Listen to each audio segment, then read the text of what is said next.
Hypothetical question for Christians. You are a Christian. You worship God, you go to church, and you have Jesus in your heart. Your spouse is an atheist. You both know of each other's beliefs or lack thereof, and both of you typically ignore this difference because, well, you love each other. Let's say that you both have just attended a New Year's Eve bash together and are now on your way home.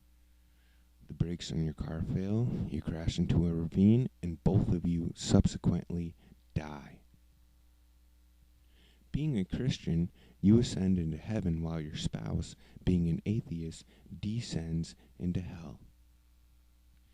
Now let's say after being dead for about 10 years, you begin to deeply miss your spouse, and you go to God and ask, "Dear Lord, please release my spouse from hell.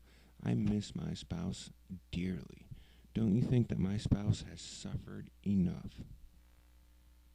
God responds, "Nope, hell is eternal. Sorry."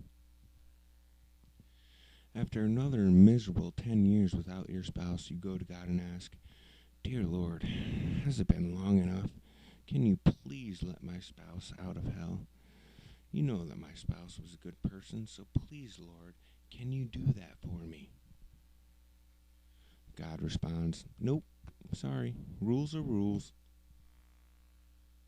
After 100 dreadful years without your spouse, you go to God and ask, "Hasn't my spouse been in hell long enough?"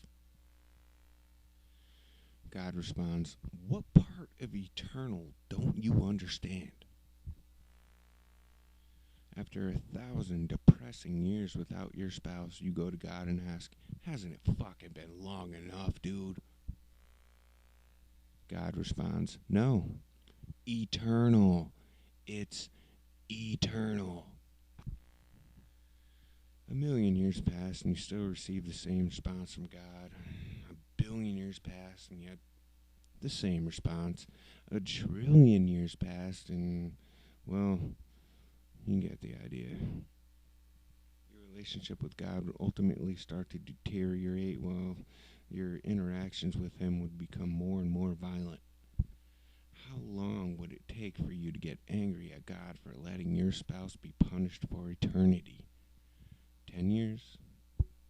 100 years? 1,000 years? Eventually you would give up when you realize that God will never release your spouse from hell. At this point, you'd most likely become sad and depressed. You'll start to despise God and you'll become an outcast in heaven for eternity. This is when heaven will become a hell of sorts. You can replace the word spouse with whatever you'd like: a gay family member, a child, a best friend, or simply empathy for any random human soul. The result always seems to be the same.